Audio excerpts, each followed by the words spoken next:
नमस्कार मित्रांनो, विनय वेळेकर होता. सुरू करूयात मित्रांनो बजाज फायनान्ससोबत, जी की एक फंडामेंटली स्ट्रॉंग कंपनी आहे. फायनान्स सेक्टरमधली मार्केटची लीडर आहे. प्रॉफिटची ग्रोथ चांगली आहे आणि आत्ताच Q1 म्हणजे Q1चा जो रिझल्ट आला त्यामध्ये एक्सपर्टच्या अपेक्षेपेक्षा जास्त कंपनीने प्रॉफिट दाखवलेला आहे. त्यामुळे एक व्हॅल्युएबल कंपनी म्हणता येईल आपल्याला.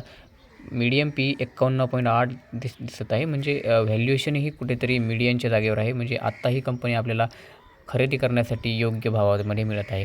एक्सपान्शनचा विचार केला मित्रांनो, तर फ्युचर एक्सपान्शन खूप मोठे प्लॅन्स आहे कंपनीकडं आणि कंपनी डिव्हिडंड कसलाही देत नाही. कारण कंपनीचं जे काही रिइन्व्हेस्ट करते ती स्वतःमध्ये करते, एक्सपान्शनमध्ये करते. त्यामुळे एक आपल्याला डिव्हिडंडचा फायदा मिळत नाही, पण आपल्याला ग्रोथचा फायदा ते नक्की मिळतो. कंपनी लॉन्च करत आहे एक अनादर कंपनीचे जे टू व्हीलर फायनान्स आहे त्यामध्ये ही कंपनी स्वतःला लॉन्च करत आहे आणि Q2 FY23मध्ये हे आपल्याला याचे रिझल्ट बघायला मिळतील. कंपनीबद्दल एक न्यूज आहे की जे फायनान्स मिनिस्टरने एक ट्विट केलं आहे की आता UPI ट्रान्झॅक्शनवर कसलाही चार्ज लागणार नाही आहे आत्ता तरी, असं त्यांच्याकडून सूचित करण्यात आलं आहे.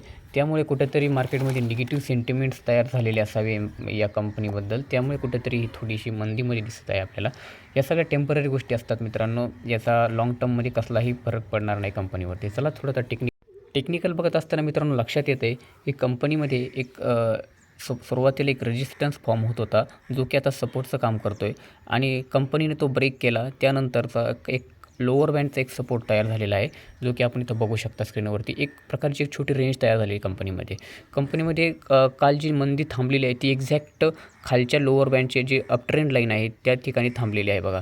आणि हा सपोर्ट ब्रेक होऊ शकतो का मित्रांनो? तर नक्कीच होऊ शकतो मार्केटच्या पॅनिकमुळं.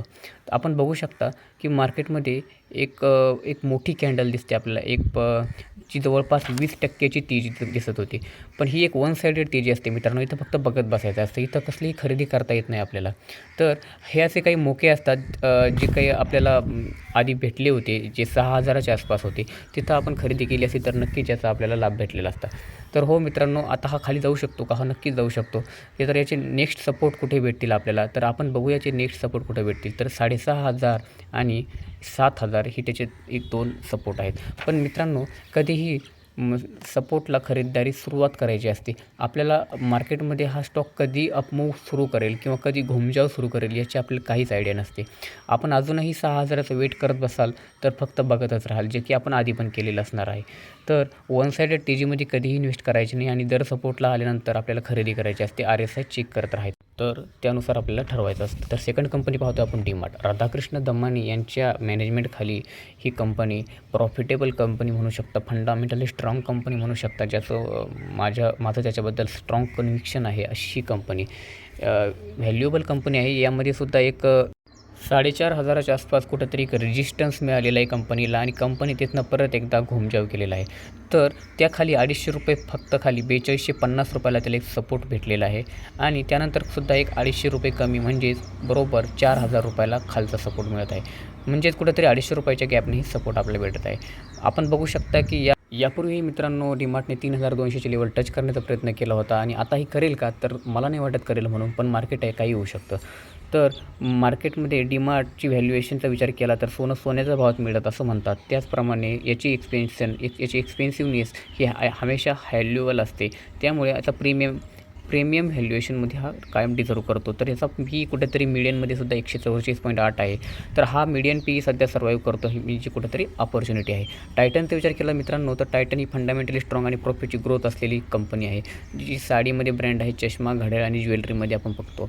कंपनी आता एक्सपान्शनवरती खूपसुद्धा लक्ष देत आहे, जेणेकरून अदर कंट्रीजमध्ये दुबईसारख्या देशामध्ये सुद्धा स्टोअर ओपन करण्याचे कंपनीचे उद्दिष्ट आहे समोर आपल्या. टेक्निकली विचार केला तर ही कंपनी खूप स्टॅबिलिटी आपल्याला दाखवते. इन्व्हेस्टिंग करण्याचे मोके खूप थोडे देते, कारण अप्स अँड डाऊन्सची व्हॉलिटिलिटी असते या कंपनीमध्ये कमी असते. आपण जर एक ट्रेंड लाईन एक बघितली इथं तर आधी कुठेतरी सपोर्ट होता, तो आता रेजिस्टन्सचं काम करत आहे या ठिकाणी. तर बघू शकता परत एकदा कंपनीनं त्या ट्रेंड लाईनला टच करून परत एकदा रेजिस्टन्स घेतलेला आहे आणि परत एकदा डाऊन साईडला त्याची मूव्हमेंट सुरुवात होत आहे. तर डाऊन साईडचा विचार केला तर कंपनीमध्ये 2,250ची एक सपोर्टची रेंज आहे, त्यानंतर 2,000ची सपोर्टची रेंज आहे. तर मित्रांनो, ही एक चांगली अपॉर्च्युनिटी आहे. कंपनी कमालची आहे. 10 ते 15 वर्ष आपण सहजीला होल्ड करू शकता. शिवाय राकेश झुंझुनवाला यांच्या पोर्टफोलिओमधला हा एक महत्त्वाचा आणि वेल्थ क्रिएट करून देणारा कंपनीचा स्टॉक होता, हे आपल्याला सगळ्यांना माहीत आहे. 2335 आणि 2200 रुपयाची ही एक जी काही रेंज आहे, हा जो काय एक झोन आहे, त्यामध्ये आपण नक्की खरेदी करण्याचा विचार करू शकता या कंपनीबद्दलचा. शिवाय टाटाचा ब्रँड आहे, टायटन ही टाटाची सबसिडरी आहे. पॉलीकॅबचा विचार केला तर पॉलीकॅब ही एक वायरिंग सेगमेंटमधली मार्केटची लीडर कंपनी आहे. पॉलीकॅब वायर हे आपण नक्कीच ऐकलं असणार आहे. ही एक ग्रोथ कंपनी आहे, प्रॉफिटेबल कंपनी आहे. हिचा विचार केला तर ही एक जो रेझिस्टन्स होता तो आता कुठेतरी सपोर्टचं काम करत आहे. कंपनीचा ऑर्डर बुक खूप स्ट्राँग आहे मित्रांनो. कंपनीकडे भरपूर ऑर्डर आहे. आत्ताच आपण ऐकलं असेल की कंपनीला रिलायन्सची ऑर्डर मिळालेली आहे. तर ही कुठेतरी कंपनीचं ऑर्डर बुक स्ट्राँग असण्याचं रिझन्स आहेत. त्यामुळे कंपनीचा स्टॉक कंटिन्युअसली हायर व्हॅल्युएशनवरती, हायर ग्रोथवरती आपल्याला दिसत आहे. कंपनीकडे एक्सपान्शन प्लॅन्स आहेत. कंपनीचा चार्ट व्यवस्थित अभ्यास करताना आपण जर पाहिलं तर कंपनीने या ठिकाणी रेझिस्टन्स घेतला होता या गोळ्यामध्ये. त्यानंतर हाच रेझिस्टन्स कुठेतरी कंपनीचा सपोर्ट बनलेला आहे. परत या स्टॉकने परत याच ट्रेंड लाईनचा सपोर्ट घेतलेला आहे.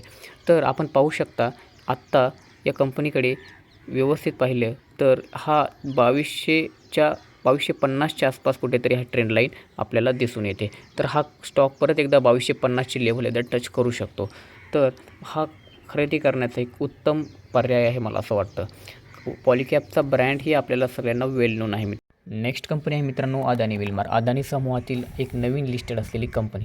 कंपनीची ऑर्डर बुक खूप स्ट्राँग आहे मित्रांनो. कंपनीचे त्यामुळे एक्सपान्शन आपल्याला दिसून येत आहे. कंपनी कंटिन्युअसली एक्सपान्शनमध्ये कंपनी एडिबल ऑइलमध्ये मार्केटची लीडर आहे. फॉर्च्यून हे त्यांचं लीडिंग ब्रँड आहे. कंपनी लवकरच ओलिओ केमिकलचे प्रोडक्ट बाहेरच्या देशामध्ये एक्सपोर्ट करण्याचं काम करते. त्यामुळे डॉलर व्हॅल्यूचाही कंपनीला फायदा होईल. कंपनीचे काही सपोर्ट्स आहेत मी जिथे ड्रॉ केलेले आहेत. कंपनी न्यूली लिस्टेड असल्यामुळे ही सपोर्ट्सच्या आधारे अप्पर बॉटम बनवून कंपनी वरती जाण्याचा प्रयत्न करते. हे एक चॅनल तयार झालेलं आहे या ठिकाणी बघू शकता मित्रांनो. अप्पर लाईनचा एक रेजिस्टन्स घेऊन आणि लोअर लाईनचा सपोर्ट घेऊन हे एक चॅनल तयार दिसतं आहे आपल्याला.